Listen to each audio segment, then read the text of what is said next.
Now that is what you call a puppy living in puppy heaven. Chewing on its own deer hide without all the other siblings wrestling with her. She's got it all to herself. Lucky little dog.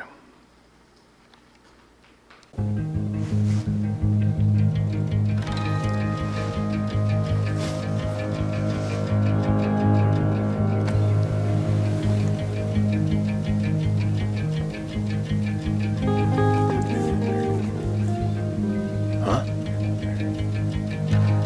Now I wait to see what the hell we're doing.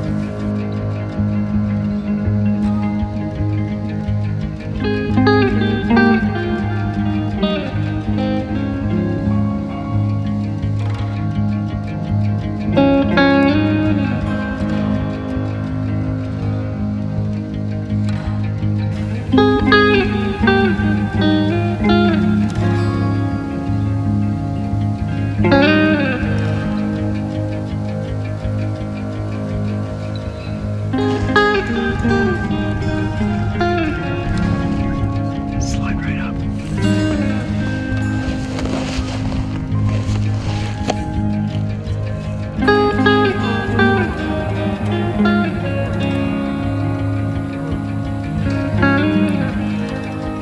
It's not the one we called up, is it?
Man, that'd take a while.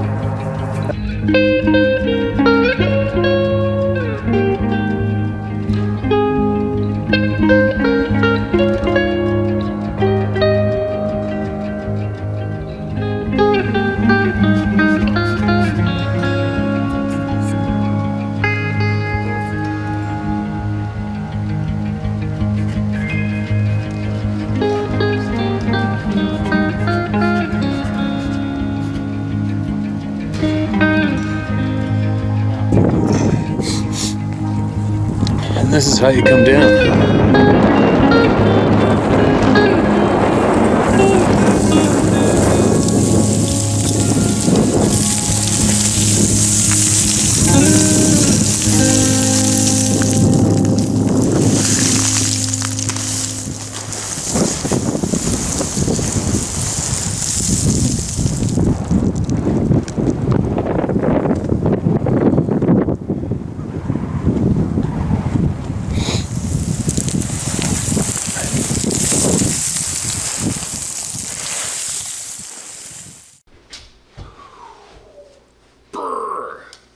It is barfing snow out there. Uh-oh, puppy thinks I'm talking to her. My hat are sitting down near that deer hide. You coming up? Anyway, more bad luck this morning. My Dodge kind of basically blew up on the way home. Luckily, near a small town and a great mechanic. And he gave me a Duramax diesel dually for a loaner to get home with the trailer and all the stuff. And got home, no problem. And then I had a friend of mine who owns a logging show here, and he phoned me last night. He said, hey, come in tomorrow morning, I'll load you up with a whole pile of prime firewood. I'm like, okay, man, I'm in. So I got up 5 o'clock this morning and started that truck up for the first time since we got back. It fired up for about 30 seconds and died, and now it just turns over and it won't start. Oh my God. My luck. So here we are, me and Puppy, 5:30 in the morning. So, we might as well take advantage of this time. I've got my coffee, it's hot. We've got a lot of people that need to be heard, so we won't waste a minute. So the sidekick, if I walk out of the shop, she knows. She comes running, but I'm trying to get her to sit beside me while I do this. She just came charging right up and decides that moose antlers are very fun to chew on. I guess the fresh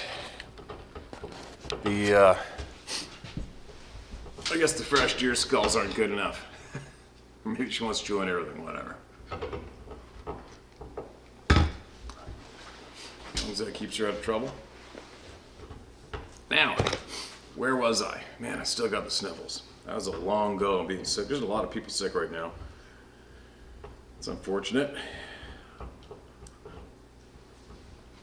Hopefully she stays right there and we'll get some voices heard.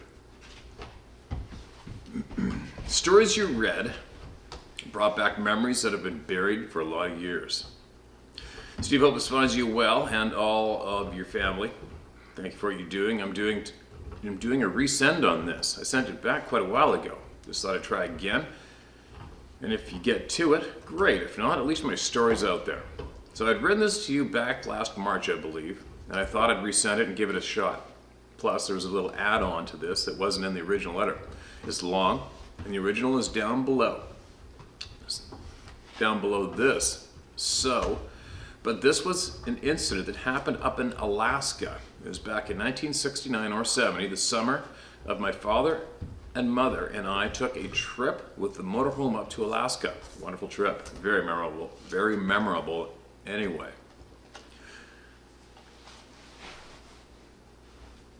We were on our way up to the Yukon Territories to Dawson City, going over that pass. I don't remember what it's called, but once we crossed the border back into Canada, then about 10 miles off the border, Dad and I, we stopped the motorhome, we get out to walk around, and all I remember is my father standing there, staring intently into the distance.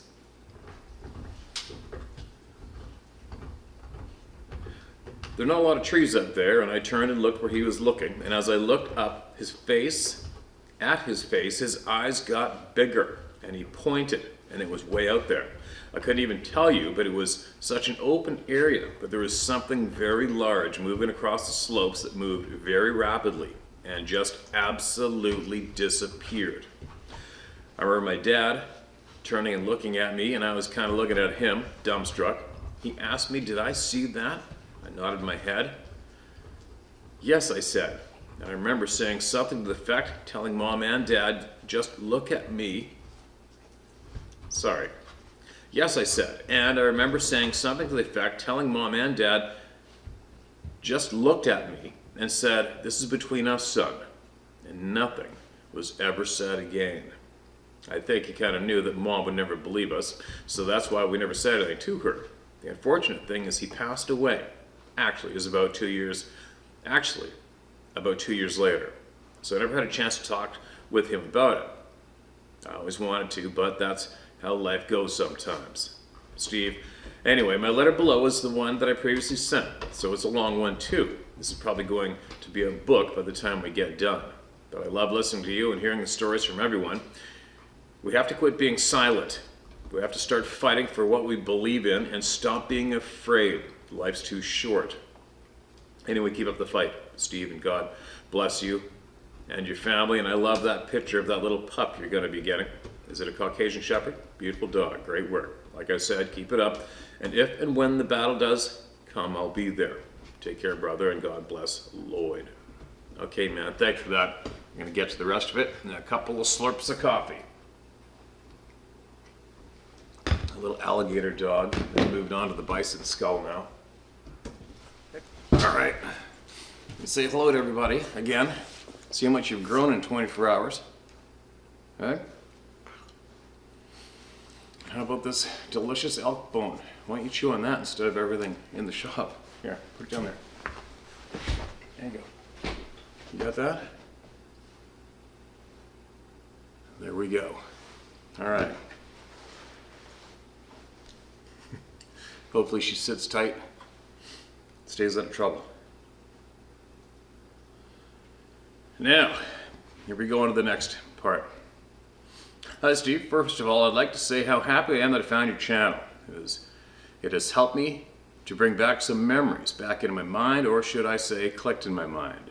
And I am so happy to have some place that I could finally talk about this and not be given that look that everyone has when I tell them what happened to me, or the, oh, you're drinking or smoking dope.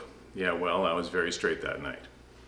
Now that the stories that, or should I say, or I should say letters that you are reading really has helped me to remember two definite ones, and the one that I'm pretty sure of, but I'm 99.9% sure, but there's that little doubt in my mind, but I believe that 99.9% has now gone to 100%.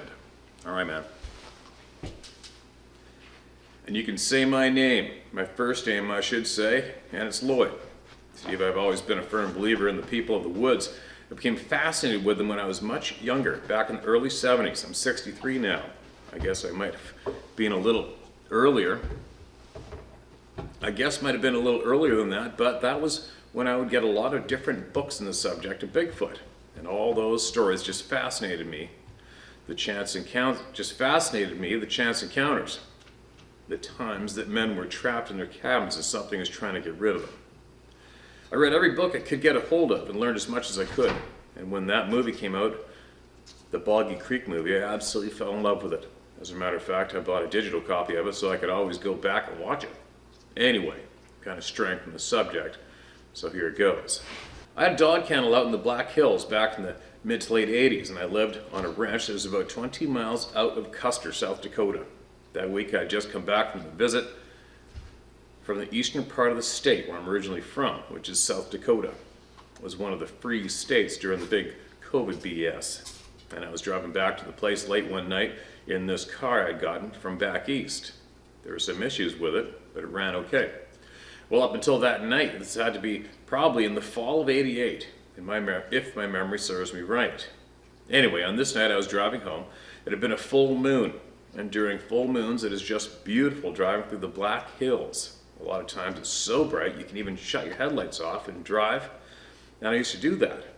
Anyway, I'm heading home and I lived on a road called Pass Creek. That's about 10 miles or so west of Custer, out by Jewel Cave National Park, west of Custer there. And then I had to turn south and had about another 10 miles south down this gravel road. Got about halfway, 3/4 of the way home, and all of a sudden my car decided it didn't want to run anymore. Now, it had been a full moon that night, but the moon had gone down because this was about 12:30 to 1 a.m. in the morning. It had just up and died. I found out later as my alternator decided to crap out of me. So, dead battery, car no so worked so good. And of course, this being a relatively new car, to me, I had none of my usual things in the car to help me out. Number one, took it. Number two, bigger than anything else, was a flashlight. Oh, sorry, number one, toolkit, a little bit of typo. Number two, bigger than anything else, was a flashlight. And once it got dark on that gravel road, it was pitch dark. I got out of my car and I got my cigarette lighter trying to light around my engine so I could see what the hell was going on. And I feel around for a few minutes and then I realized that it was probably the alternator and there's no sense in me trying to do anything. All the time that I was out of the car, under the hood, there was a feeling I had only felt one other time in my life. There was a lot of fear in my body. I'm standing there in the pitch dark and there was not a sound. I mean, you could probably even have heard a pin drop in the forest. It was that quiet. And at least sometimes you would hear maybe something like a coyote or some night bird. But there was absolutely dead silence. I was still about 2 to 3 miles from the little road that I had to turn down to get to my place, which is about another 1 to 1.5 miles to the ranch I lived at down in this valley. As I started walking, and I was walking about as fast as I could, I hear something I hear something is about 25 to 30 yards across the road on the right of me. As I was walking, as I said, there was a couple of times that I heard a real low growl, and I know what a mountain lion sounds like, and we don't have any bears that I know of as of yet in the Black Hills. Other than bear country, this was a growl that just reverberated through my body. God, that would suck. I tried walking a little faster, but because I'm a smoker, I have a tendency to get winded pretty quickly, even back then. I moved along at a fairly rapid pace, and every time I would start to slow down, I could hear something hit a tree, like a tree hitting a tree. You know, being picked up and slammed against it. And then I would hear there was almost like a stomping sound, and it wasn't an elk, and it wasn't a deer. And due to the fact that a lot of the land around where I lived was leased grazing land for ranchers, cattle, and as late as it was in the season, I knew there were no cattle around. And every now and then there would come that growl. I could feel a lot of my fear in my body. I didn't like the feeling of being stalked, and that's what it felt like. And all I could do at that point in time was I literally slowed down, and I looked off to the right hand where all the sounds were coming from, and I said out loud, "I'm just trying to get home. That's all I want to do." And I turned and kept walking. Now I had no flashlights whatsoever. I could not see a thing, even 10 yards into the woods, and it seemed like it just stayed out of that 10-yard range out a little bit further. When you get to where the old ranch boundary used to be, it opens up to kind of a plateau, and then I have to drop down into the valley and go back about a mile all the way to the end. There are some other houses and cabins that were built down in there, and all that land up to where I live had been subdivided off into 10-acre plots. But there was 2 other families that lived on the road down by my ranch. Once I got to the open area, I crossed that cattle guard. I cut across the open area to where I could head down onto the road quicker than following the usual way down. And even all the way down to the ranch, I could hear something following me. It was a little further back into the tree line along the fence line in the valley there. And any time I heard it move, it was bipedal. It was no way animal. It was a human type of creature. When I finally got to my gate, I heard my dogs raising hell, and I was breathing a big sigh of relief. But when I got through the gate, and this is so strange, this little paddock that has a horse shed on it, and then a small fenced-in area you can keep like some horses, cattle you wanted to keep separated, etc. That is about 100 yards from the front of my trailer. As I stepped through the gate and I chained it back up, there came an even deeper, almost nastier type of growl that was back up into the woods and kind of up the hill that went up into a sharp slope up a hill. The sound just went right through my body, even worse than when I was out on the road. When that happened, and I had about 15 dogs down to the ranch, when that happened and I had about 15 dogs down to the ranch that I was breeding and training, and every single one of them, when that growl went off, they totally shut up. And I do mean they shut up, dead silence once again.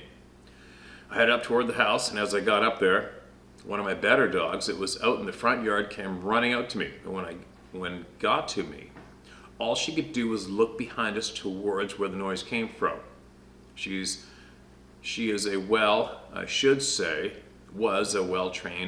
was well trained in obedience. I turned around and said to her, "Go see what it is, girl." And she took about 2 steps forward and literally jumped back and glued herself to my legs. The next 40 yards to the front door of the trailer, I tripped over her a couple of times, and she was never that close. She knew better, but she was very happy to go inside, and that was it for the night. We went in and went to bed. I didn't sleep at all that night. All I could do was just sit there with my lamp on and listen to the windows open to anything that I could hear out there. But there was no sounds at all, not even my dogs were barking, and they usually did because some critter would run across in front of the kennels. But probably until an hour or so before sunrise, there was not one audible sound that I could hear, and I still had that dread of something being out there. Ugh, that would suck. That would suck. Jumping forward about 24 hours, got my car back to the ranch, got it fixed, got it running. That night, it was getting close to deer season. I had a great place that I would sit out behind my barn, and the deer would come into the back pasture, or I could sit on my front deck of the trailer, and there was another pasture behind the trailer that over the years that I lived there, I harvested a lot of deer, plus friends and family would come out there too. Anyway, I headed out to the back of the barn, climbing up the hill beside it, and with my glasses, I could scout all the way to the back of the pasture, which was about 90 acres. That had woods on both sides, and the deer would come down at dusk, and it was a good place to shoot it. We usually kept them within about 100 to 200 yards from the back of the barn.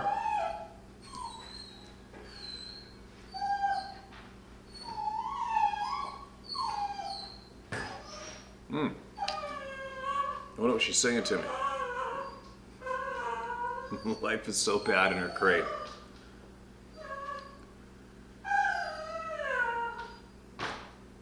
We kept them, so they were always closed once I harvested one, which made it nice. Okay, hold on a minute. We gotta do something with this. All right. Yeah, you gotta stay here. Let's start that paragraph again. Anyway, head out to the back of the barn, climbing up the hill beside it, and with my glasses, I could scout all the way to the back of the pasture, which is about 90 acres, that had woods on both sides, and the deer would come down at dusk, and it was a good place to shoot it. We usually kept them within about 100 to 200 yards from the back of the barn, so they were always closed once I harvested one, which made it nice. That night, I was sitting up on top of the hill, had my binoculars, and was scouting the pasture, and it was getting dark. It was getting harder to see. You could make out lines out there, but it was getting to the point you couldn't really see what was out there. That night, there was probably 30 to 40 head of deer out there. There's a few typos throughout this thing, so be a little patient. And there's a couple of bucks that had my eye on over the summertime that I had spotted, and one of them showed up. It wasn't a tremendous size, but I always hunt more for meat than trophy. Bigger the deer, more meat. As I was looking through the herd and was smiling, when I saw that buck, all of a sudden I had made no sounds or nothing. It wasn't even hunting season yet, so there were no rifles going off like there usually is or anything else. The whole herd took off like a bat out of hell, and I mean they scattered in 50 different directions. I sat up there on the hill and watched. There were no coyotes, there were no wolves in the Black Hills that I know of, and at that time I had heard of mountain lions being in the area, and I knew that because I'd seen their tracks before. But just at the end of the pasture, I caught a glimpse of something running. It had to be at least 7 to 9 feet tall, and a lot of long, and I'm going to say black hair, because as dark as it was getting, all I could see was the outline.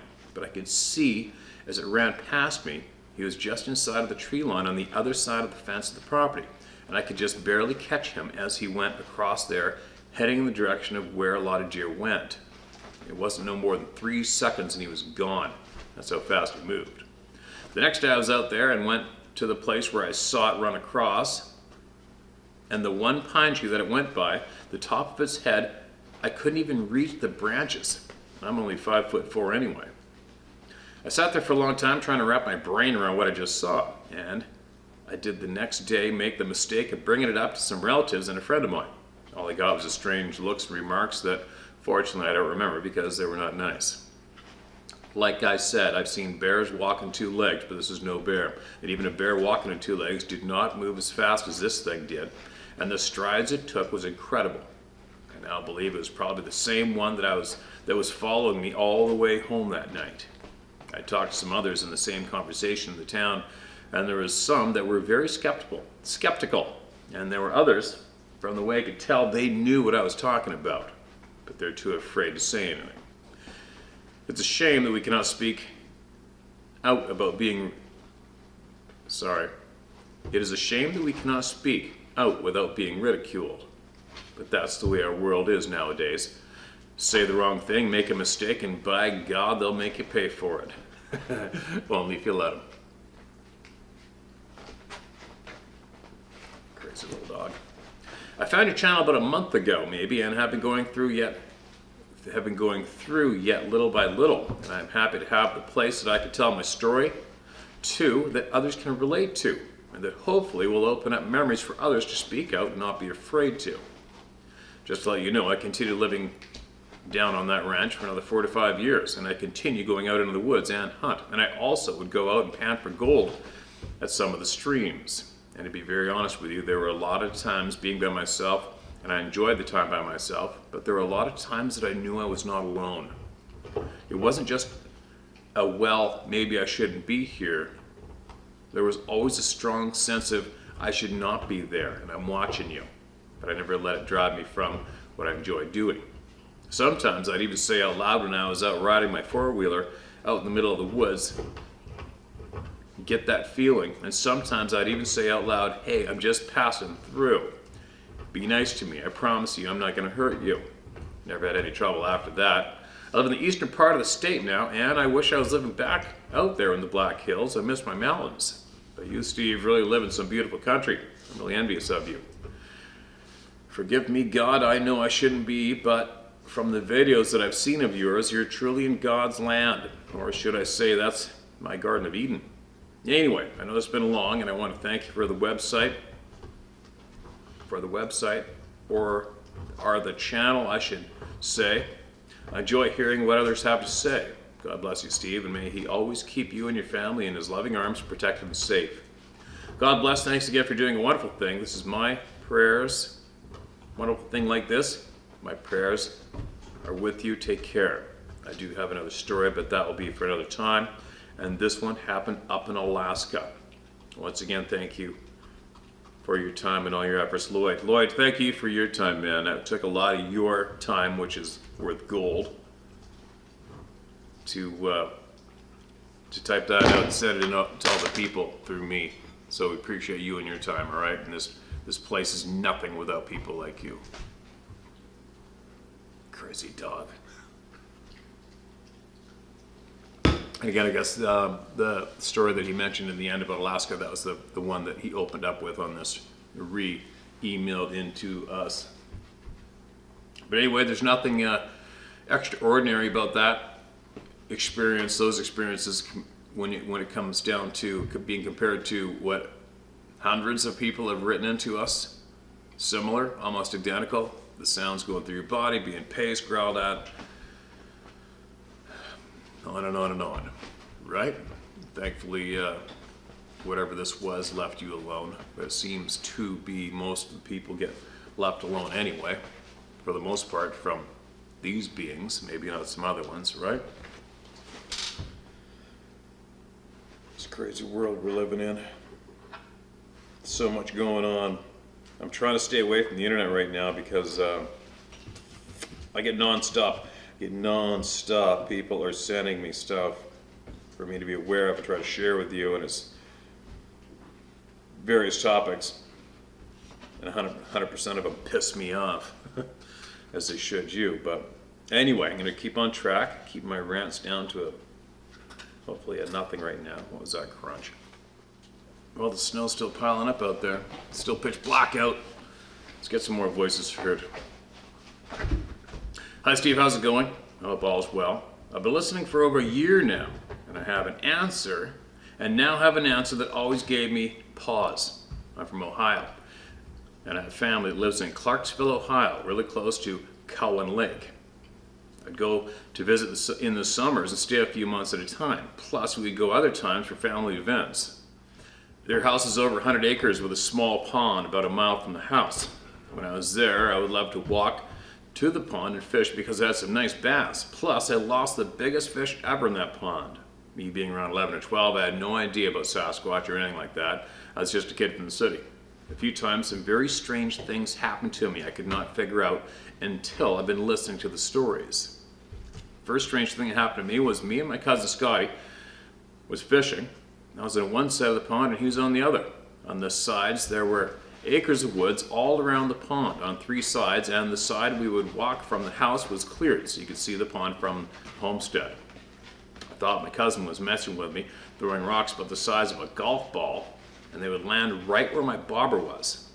I thought, wow, Scott sure has a good aim. I mean, in my 12-year-old mind, that could be the only answer to the question.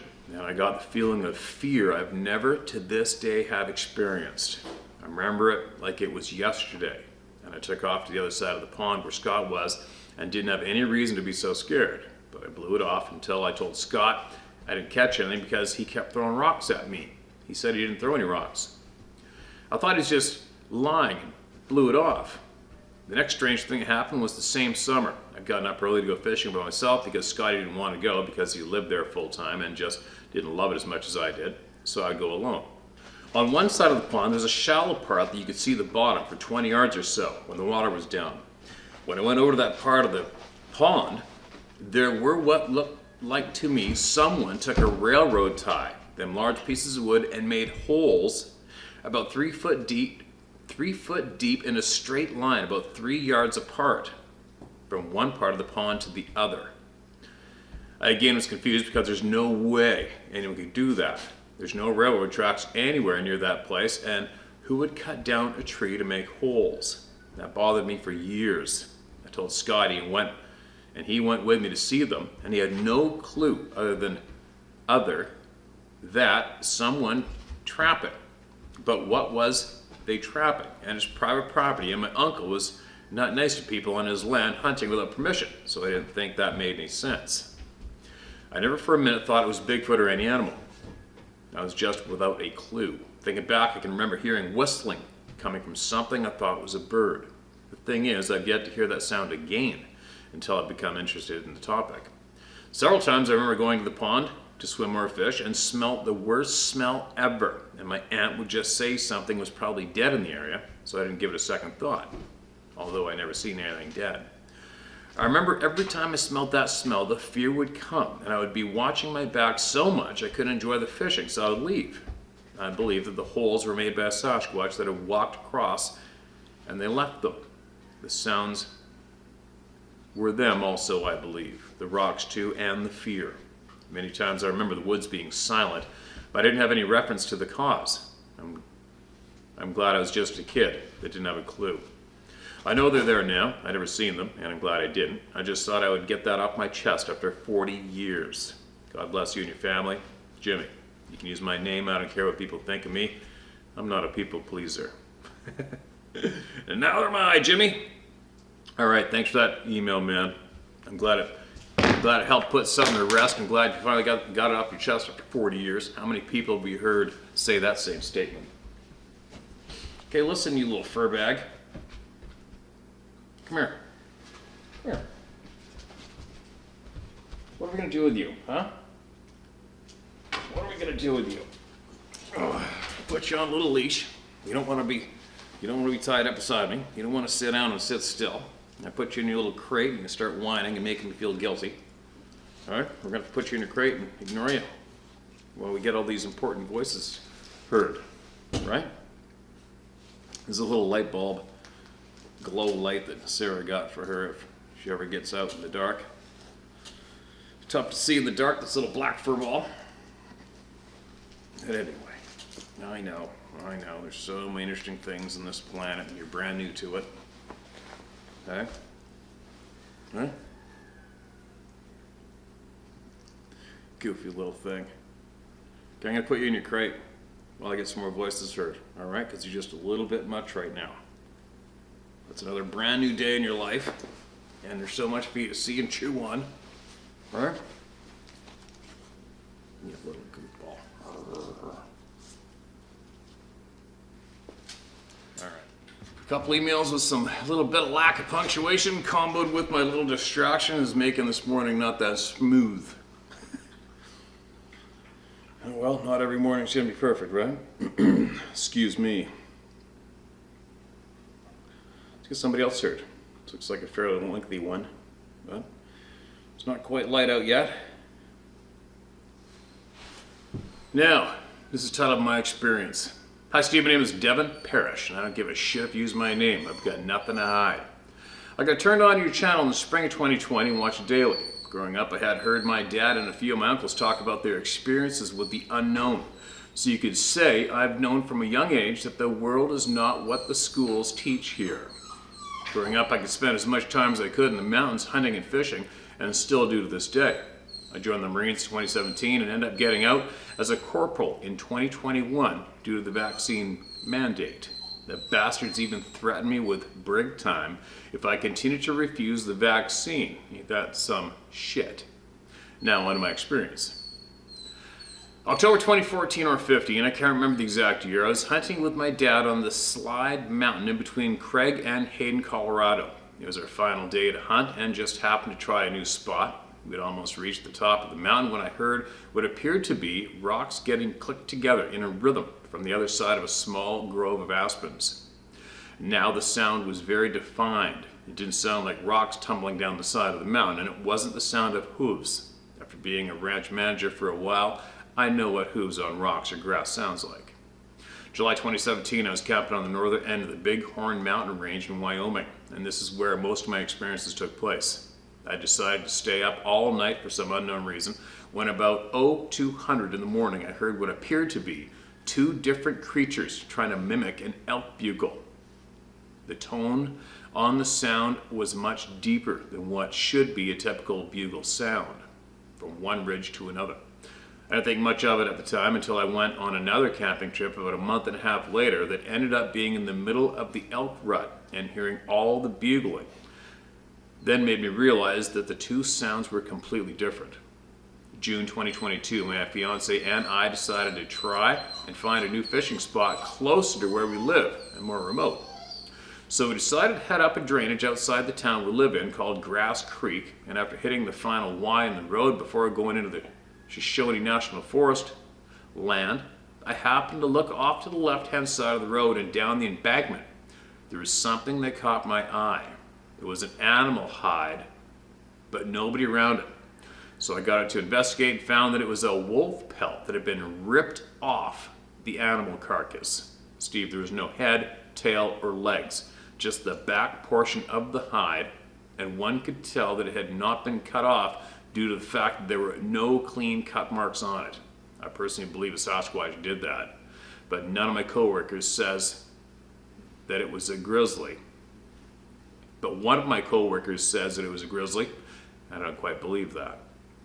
June 2022, my cousin and I decided to make a small boys trip up to the same camping spot that I had heard the mimicking elk bugles 5 years prior. It was our second day up there, and we decided to try to get to Duncan Lake to fish. We finally got there after getting the four-wheeler stuck in 6-foot deep snowbanks about 4 times. When we got to the lake, we realized we were the first people in there for the season.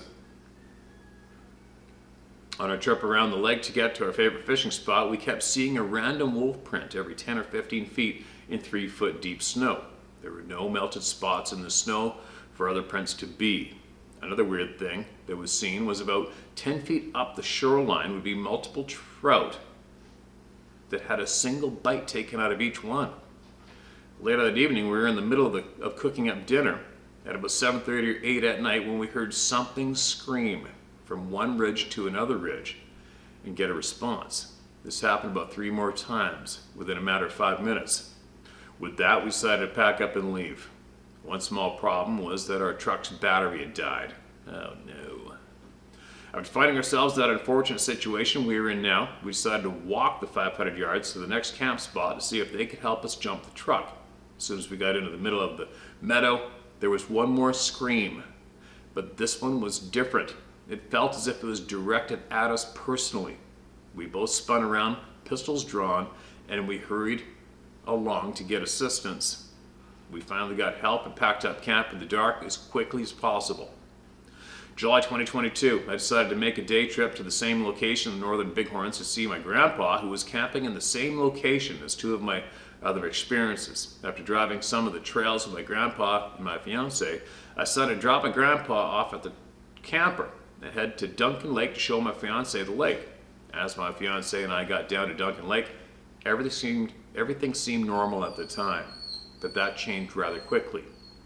As we're sitting on a log on the lake shore, the whole lake went from lively to absolutely quiet. The bugs landed, the fish stopped jumping, and the birds stopped singing. The woods were deep quiet, and we both felt a pressure to our rear. I turned around to watch that area carefully as I began to hear heavy footsteps and it was only in sets of 2. After scanning the woods for several minutes, we decided it was time to go. I handed her my rifle and drew my pistol and kept it pointed in the area we felt the pressure coming from. We quickly moved back to the four-wheeler and hightailed it out of there as fast as I could drive. My fiancée is certain that what caused the whole woods to change was a bear or a wolf. I spent a lot of time around those woods, and I know it was neither of those. I apologize for liking this email, Steve, but you always say to send everything, not leave it out for another email. I know I didn't have any actual visual sighting of these creatures, but I do know that Sasquatch is real, and you can't change my mind otherwise. I met a lot of really good friends in the Marine Corps that had a lot of experiences. These damn things won't scare me out of the woods. Stay safe out there, Steve, and keep fighting the good fight. Endo email. You stay safe out there and you keep fighting the fight too, my man. And welcome to the Club of No Return, Devin. It's a big one, isn't it? It's a big club. Many members globally. Many members. Oh, it's funny, I was thinking there, I think that was the last night, I was kind of daydreaming about how many people have these experiences, and I wonder what the percentage of you out there have had the same reaction I've had. So I don't hear that many people share their experience and then go on a rant about how they're pissed off, we've been lied to and not informed honestly.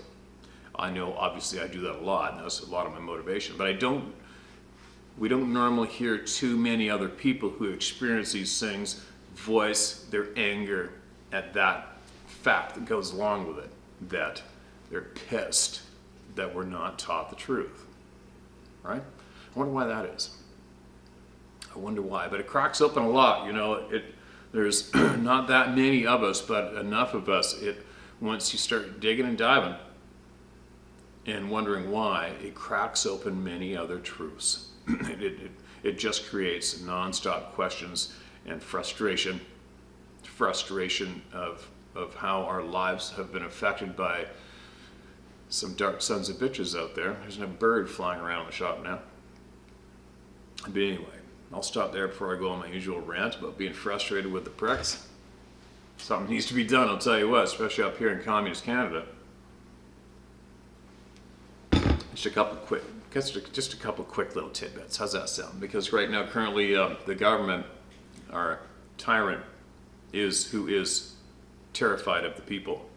They're slowly and rapidly chipping away at taking our firearms away from us, which is absolutely wrong. And I get a lot of emails and comments where people say, "Hey, Steve, what do you think about the guns being taken away? What do you think about your communist leader taking the guns away?" And one thing I can assure you, far more honest, good Canadian people, gun owners, they're not handing them over. They're just hiding them. Far more. Nobody's that stupid. There's a handful of stupid people out there that'll bend over and pass off their guns, but I assure you, the majority of good, honest, intelligent Canadians, they're not giving their guns to that tyrant. They're just not, and they're not going to.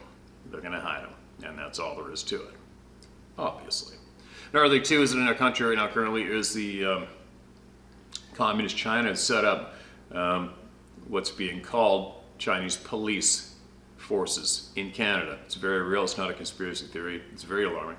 You imagine being let's just say that you had sought out refuge from a communist country and you came to a place like Canada, right? Canada is one of the best, apparently used to be or should be, one of the best places in the world to be received as a refugee. Now you imagine trying to escape a communist country where possibly you are being beaten, killed, taken hostage, even your organs sold, and all of a sudden those same filthy bastards that you managed to escape are now in the same country, the safe country that you sought refuge in, and now those dirty, filthy bastards are setting up shop in the very country that you found safe refuge at. Could you imagine that nightmare? Can you imagine that's like one of those horror movies where somebody's kidnapped, kept in a basement for years and raped and beaten and tortured and they finally escape?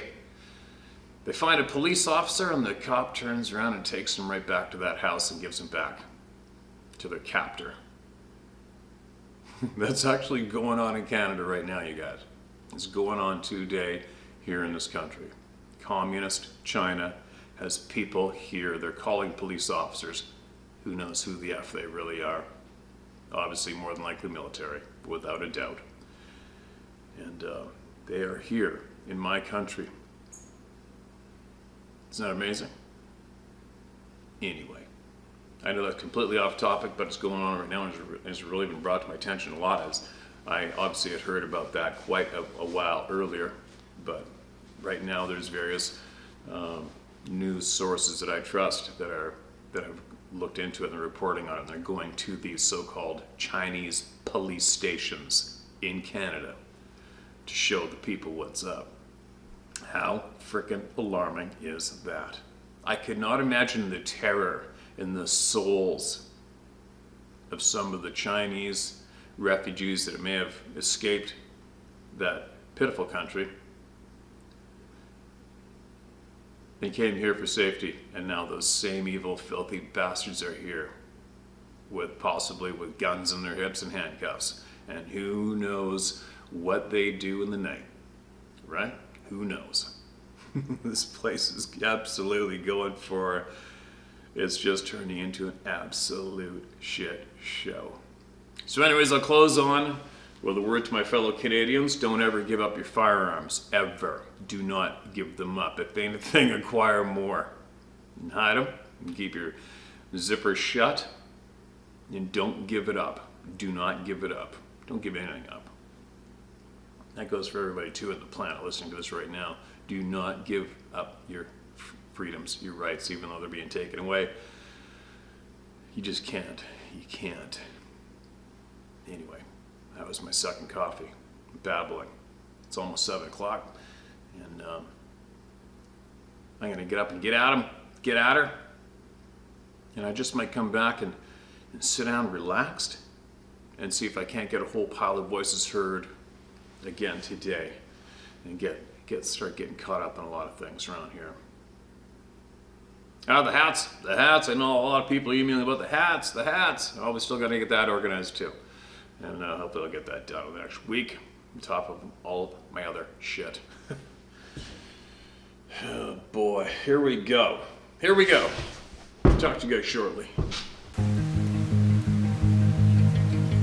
Well, they need to be worried about getting Nick out and get his plane instead of that fucking me worried about getting us out and get on the ramp. Time is fucking money.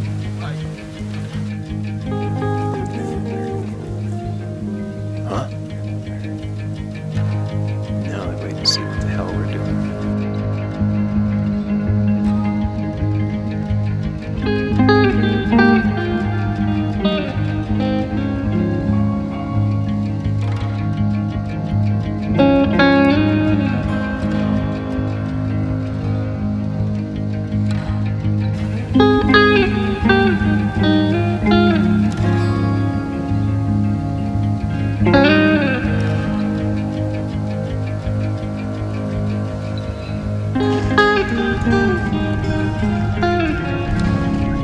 Slide right up.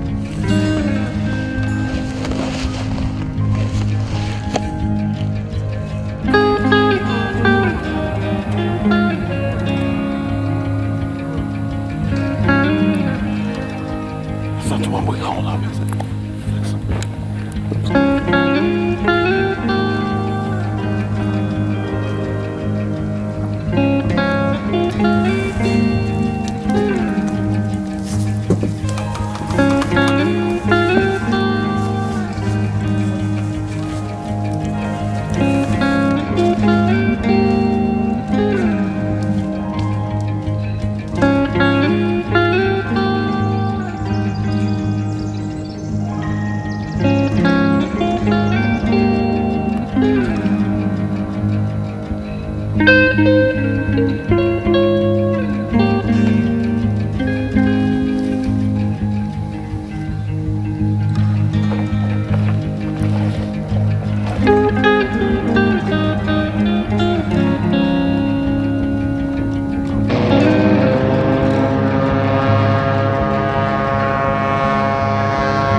while.